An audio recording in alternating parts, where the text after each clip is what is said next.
Today's daf we're going to be learning is Nedarim Daf Yud. Today's daf is sponsored by Beth Kiselach Perlman in honor of the lives and in memory of the deaths of the 11 Kedoshim killed at Tree of Life, New Light, and Dor Chadash synagogues in Pittsburgh on October 27th, 2018. Today is the Hebrew Yurtzeit, Yudchet B'Cheshvan. Joyce Feinberg, Richard Gottfried, Rose Mallinger, Jerry Rabinowitz, Cecil Rosenthal, David Rosenthal, Bernice Simon, Sylvan Simon, Dan Stein, Mel Wax, and Irving Younger. Okay, we are now going to get started with our daf. So we ended yesterday's class, or the previous class, with we saw, let's just even start from the beginning. The Mishnah on Yud Zayin Amar Aleph said, Yesh neder b'toch neder, but in shvuah b'toch shvuah, meaning if you make one neder and then another neder, one right after the other about the exact same thing, the second one is valid. But if you did it with an oath, it's not valid.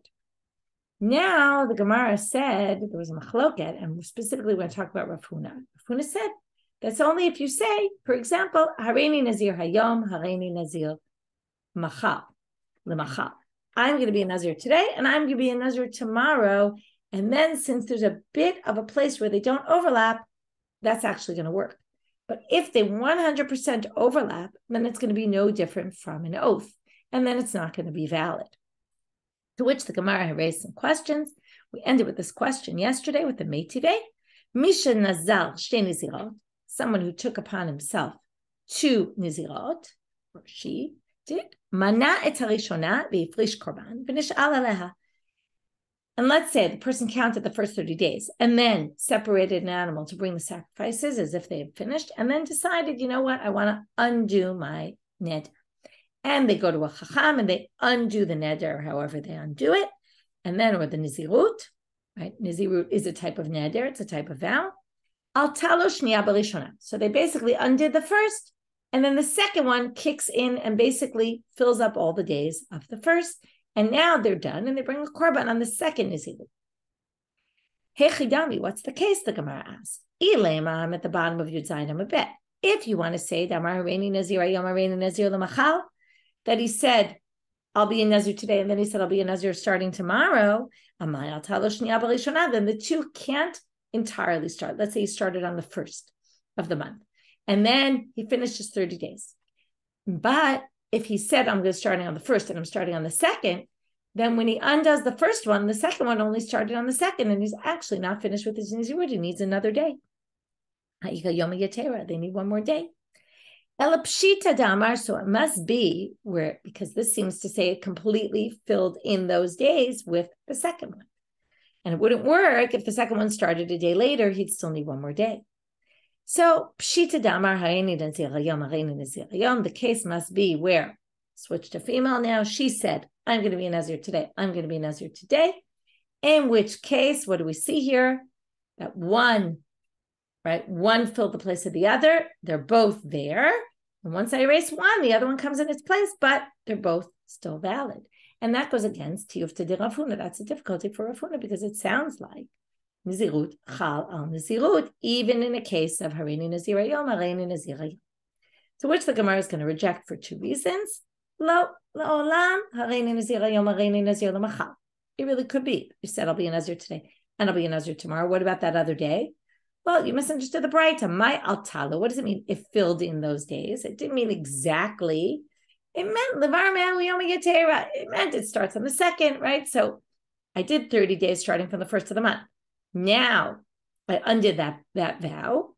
Now kicks in my other one, but my other one started only on the 2nd. I have one more day to finish. Inami. Or alternatively, it wasn't a case where I used the language, I'm a Nazir today, I'm a Nazir today, or I'm a Nazir today, I'm a Nazir tomorrow, where that's the whole question, is a Neder Chal al Neder. It would be a case where there is no issue of Neder Chal al Neder, because it would be a case, I said in one mouthful, I'm going to be a Nazir for 2 sessions of Nazirut, so to speak. Well, then, of course, that's not a Neder Chal al Neder. It's not like I have one vow and then the other one. Does it come into play or does it not? It's just a case where I accepted two 30-day segments of being a Nazir upon myself. And then, right, it's, of course, it applies. There's no such question of, is there a neder on a neder? Mativ Rav Hamnuna, another question on Rav Huna. Nazir lehazil. That's in the pasuk, right? It says if you take a nazir lehazil. So mikan shenizirut chala nizirut. We actually learned this before, right? With the double language of nazir lehazil, according to one of the explanations, teaches you that nizirut can kick in right on top of another nizirut, which is just like neder chala neder. Sheyachol v'halodin. You might have thought, maybe not. Why? Umashvua chamura. Oaths are much more serious than vows. We'll get back to this. Why is that? And it says, Ein shvua halal shvua, and one oath will not apply on top of another, or it won't come into play. So nizirut kalal koshke. If nizirut is less stringent, then all the more so we would think it doesn't work. Talmud lomar, therefore it says, nazir la'azil, in order to teach you, mikan nizirut halal nizirut. So it does. The whole reason you need a drasha is because you might have thought maybe it's just like oaths. Oaths are more serious, and yet it doesn't take effect. So all the more so, nizirut. In the end, they tell you it does anyway. So again, the Gemara says, hey, chidami, what would be the case if they're discussing nizirut chala nizirut? If it's a case like Rav Huna said is the only case where it works, well, hareini nizir hayom, hareini nizir l'machal, hakrabaya, you don't even need a pasuk to teach us that. It's obvious that it would be kick in because there's no full, it's not a complete overlap. There is some place for it to apply. So you wouldn't need a pasuk to teach you that that's the case. And therefore, elalav, it must be. What do you see here? So obviously, nedarim, chala nedarim, if, right, in a case of hareini nazirayom, hareini nazirayom. To which the Gemara says, just like before, lo, so they say, no, maybe it's coming to teach you in a case where you accepted 2 niziruyot upon yourself, then it's coming to tell you nizirut chala nizirut. Okay, and then you don't have, it doesn't teach us anything about hareini nazirayom at all. Now a side question. Why is shvua more severe than neder? It was so obvious to the Gemara before in the Breita, right? It was the Breita that said, you might have thought it would be logical since shvuot are more severe. Why is an oath more severe than a neder? If you want to say, mishum d'chayla afilu al davar she'en bo mamash, it even applies to non-tangible items like speaking, sleeping, etc. Neder nami chamor she'ken chala mitzvah kireshut. A neder applies to mitzvah, whereas a shvua doesn't. In fact, we saw shvua has this chumrah and neder has that chumrah. So it's clear there's balance here. It's not like one is more severe than the other. So the answer, mishum d'chtiva b'shvua lo yinakeh. Pasuk, it's actually a pasuk about a shvuat shav, making an unnecessary, right, like using God's name in vain. It's in the Ten Commandments, lo tisat shem Hashem l'kach al hashav, ki lo yinakeh Hashem asher et asher yisat shmo l'shav. Anyone who swears in the name of God for no reason will never be clean. They won't be able to atone for that sin. So that shows how severe it is. Now, some of the commentaries say, but this is talking about a shvuat shav. We're talking about a shvuah where you said you were going to do something and then you didn't keep it. That's something different. That's called a shvuat bitoy, an oath of expression that you didn't keep. It's not the same as using God's name in vain. So some people say maybe that pasuk refers to all shvuah, and that's an easy way to answer. The problem is it doesn't really. Some people say it just shows that oaths in general are severe because there's a particular type of oath that can't be atoned. That means the category of shvuah in general is much more severe. Now we're going to go back to the Mishnah about the oaths. Oath does not apply to an oath, but notice what it says here. It says, Eino chayav ela echad. You're only liable for one. To which Amar Rava, im nish'ala l'rishona, shniya chala alav. So Rava says, while it's true that ein shvuah chala shvuah, if I say I'm shvuah shelo chal, and then I don't keep my neder, my oath, I'm responsible only for one. I'll bring a sacrifice to atone. But what if I undid the first one and I went against my neder, and then the first one, right, clicks into play once I get rid of the first one, the second one comes in, just like we saw with the nizirut, and we'll get back to the nizirut in a minute. To which they say, Mimai, where did you get this? That the second shvuah, in other words, there's two options. When you say ein shvuah chala shvuah, it could mean the second shvuah is nothing. You basically said nothing and it disappears. The other option is what Rav is saying, which is the shvuah exists. It just has nowhere to go. When you get rid of the first one, you dissolve it, the second one kicks in. So that's the way Rava understands it. How does he get this from the words? Midelo katane eno ela achat. He doesn't say it's only one vow, only one oath. But what does the Mishnah say? The katane eno chayav ela achat. Focuses on you're only responsible for one. You're only liable for one. But it doesn't mean that the other one's not there. If they want to say the other one was there, wasn't there at all. It disappears. You would say it's only one. And now they explain, Rav Rahu delatla ki mitchell chaver tachayla, right? There's just nowhere for it to go. So as soon as you get rid of the first one, all of a sudden it has where to go.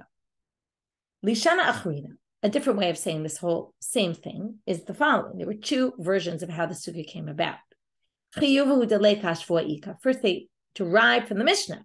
It says, Eino chayav. The focus is on the word you're only liable, which means you're not liable for both, but the shvua is still there. The oath is in existence. What's it relevant if the oath is still in existence? For what Rava taught us. To Amar Rava, now we're just repeating what we saw before because it's the same thing in a different order. Right? So if you undo the first one, then the second one will come into play. Now the Gemara says, according to this version, Lema Misayele. Why don't we bring a support for Rava from the following bright to what we saw before? Misha Nadal, maybe it's a Mishnah even, I didn't check. Misha Nadal shtei nizirot. Umanat harishona ve'ifrish korban v'dishal aleha. Atalo shniya b'rishona. Now, you have to be careful how you understand this. But if you took upon two nizirot, and you counted the first, and then you took a korban, and then you undid it, the second one will come in place. Now, they're assuming shvua and nizirut are the same. How can you explain that? We just said in our Mishnah, yesh neder, chala neder, but not shvua and shvua. So you'd have to find a place where they're the same, and who would that be according to? Rav Huna, in a case where you said, Areini nazirayom, Areini nazirayom. Then also the nizirut wouldn't apply. And then, what do you see here? It does kick in, though, if you get rid of the first one. So therefore, maybe this is support for Rava, again, assuming you read it like Rav Huna, and it would be a case of Areini nazirayom, Areini nazirayom. To which, right, I'll be going to be a Nazir today, I'm going to be a Nazir today, which according to Rav Huna doesn't apply either. So to which the Gemara says, as we already said about this case, as we suggested previously, you could say, maybe this is not the case, and the case is where you accepted upon two Nazirot, and that's why one took the place of the other, in which case this doesn't prove anything about a Shvua Chala Shvua, because that's not the situation. Moving now to Amabet and to a new Mishnah. Stam Nedarim lahachmir uperusham lahakel. A regular neder, if you're not clear about what you meant, we're stringent about it. But perusham lahakel, but if you explain that wasn't what I meant, and I really meant, let's say, a davar ha-mutal or a davar ha-asul, which wouldn't be a neder, like let's say you say some language, we'll see all sorts of examples in a minute that aren't clear. What did you mean? Was it davar nadul, where it would be a neder, or is it davar ha-asul that you said, in which case it wouldn't be a neder? So we're going to allow you to explain yourself to, if you say, oh, I didn't really mean that, I really meant a davar asur, which then means the neder wouldn't be a neder, we can be lenient and say, okay, this isn't a vow. So first of all, why are stam nedarim lahachmir? So the obvious would be to say, safek d'oraita l'chumra. When it comes to Torah law, we're always strict, more stringent. So there's a Torah law, we'll be strict. We're stringent about it. We're going to assume, if you didn't specify, we're going to assume it's really a neder. The Rosh gives a different explanation. That's some people that offer that explanation. The Rosh says, no. The issue is that we assume if you took a vow, that you meant to take a vow. Okay? And this goes back to things that we were a little confused about. Why would you take a vow in Davar Asur if it doesn't really work? So he says, really? When you take a neder and we're not sure what you meant, we're going to assume you meant to vow yourself, to forbid yourself from eating something. So we'll assume you meant to the Davar Nadur. It's unclear, we're going to assume that's what you meant. The Meiri says, why do we ever have to go lahachmir? We can just ask you, what did you mean? And you could tell us. So the Meiri says, well, there's a few situations where we can. For example, let's say you don't remember, okay? Or you didn't even have anything in your mind. You just kind of said it without meaning anything. And then the question is, did what you say have meaning or not? Did you mean this or did you mean that? But more likely, right, that you just don't remember what you meant when you said it. The second option is, let's say I took a neder to forbid you for something of mine, and then I'm not around, and we don't know what I meant when I said it. Did I mean, again, davar nadur or davar asul? And I'm not there to answer the question, so then we have to be lahachmir. We have to go real stringently.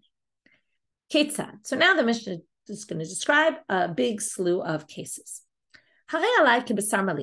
This will be a pami like salted meat. Now, salted meat used for sacrifices, but you also use it for idol worship, theoretically, right? You could bring a salted meat as an idol sacrifice. Or yein nesach, wine libations. We pour them on the altar. We also give them up, offer them up for idols.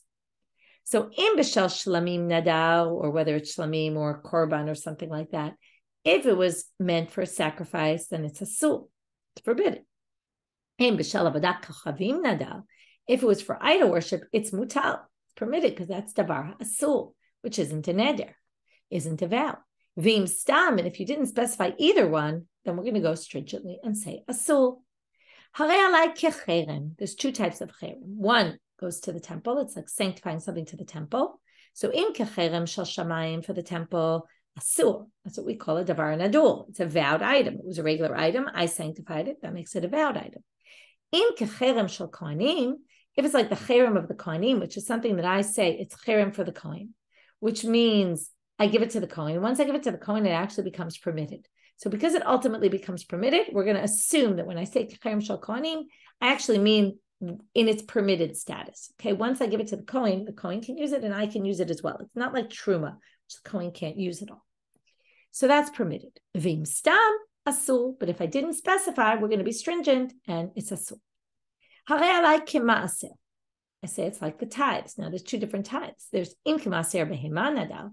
If it's the maaser of the animals, which I designate the 10th animal of my herd, my sheep, let's say my flock, and then I bring it to the temple for a sacrifice, that would be a davar hanadul, and then it would be forbidden. But maaser is also, maaser is on the grain, which I give to the Levi. Im shel goren mutar. There's a big debate about maaser of the Levi. Is it like truma, that it's forbidden to a non-Levite?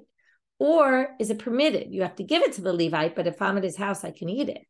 Either which way, it's either davar mutal, it's permitted, or it's davar ha-asul, which is forbidden.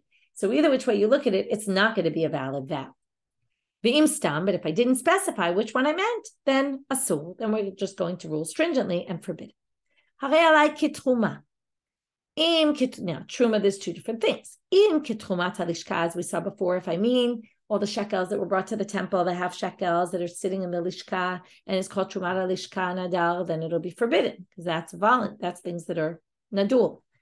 Im shel goren, but if it's the truma of produce, then it's davar asul, and then your vow will be mutal. It'll be permitted because it's not a valid vow. Vim stam, but if I didn't specify either, we're going to be stringent and asul. This is Rabbi Meir.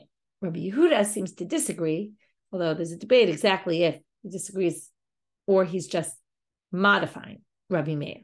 So disagreement among commentaries, how to read this line. Is it a disagreement with Rabbi Meir? Or is it saying, well, it depends where you live? And that even Rabbi Meir would agree with this. Rabbi Yehuda Omer, Stam Truma b'Yehuda Asura, b'Galil Muteret, she'en anshe Galil mekirim et Trumat halishka. A regular truma in Yehuda, if you say truma, okay, then it's going to be forbidden. We're going to be strict because you might have meant truma of the kohanim and you might have meant truma halishka. And if you meant truma halishka, we have to be strict, right? That's a neder.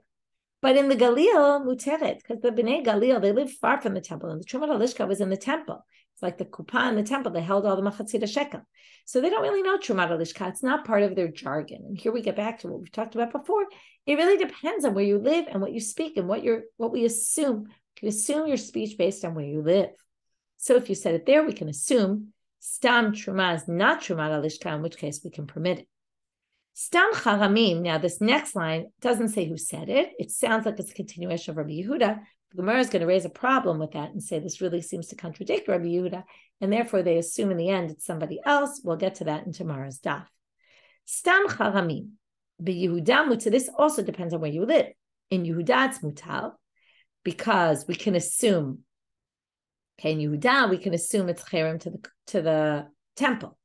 B'Galil asurim, but in the Galil, we're going to forbid it. She'en anshe Galil mekirim et charmei hakohanim, because there weren't really kohanim around them, and they were really only bringing it to the temple.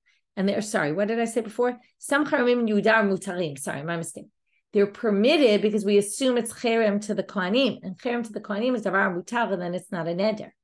But in the Galil, they didn't usually bring charamim to kohanim because they didn't have a lot of kohanim around there. And therefore, we can assume, since they don't really know cherem the kohanim, they don't really do that normally, we can assume they just meant it was hekdesh, it was for the temple, and therefore, we're going to assume it's asul, it's davar nadul. Now, the problem you can already see is in Yudah, why are they mutarim? If we don't know, right, stam charamim, we should be lenient because we should be strict because in Yehuda, they know charamim of kohanim and charamim of the temple. So why are we assuming that you must have been charam of the kohen? Could have easily been charam of the temple and stam nedarim lachmil. So that's why they're going to have to say this seems to match some other opinion. Now the Gemara says, v'hatznan. Wait a minute. Our Mishnah, the first line, stam nedarim lachmir, contradicts another Mishnah. It says in another Mishnah, in Nazir, it says, stam nedarim, safek nizirut la'akel. Actually, it's a Mishnah in Erechim, my mistake. I just assumed it was in Nedarim. 1 second. Am I looking at the right footnote?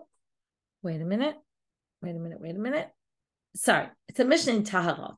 Okay, my mistake. It's a Mishnah in Taharot. Got confused entirely. Mishnah in Taharot says, safek nizirut lahakel.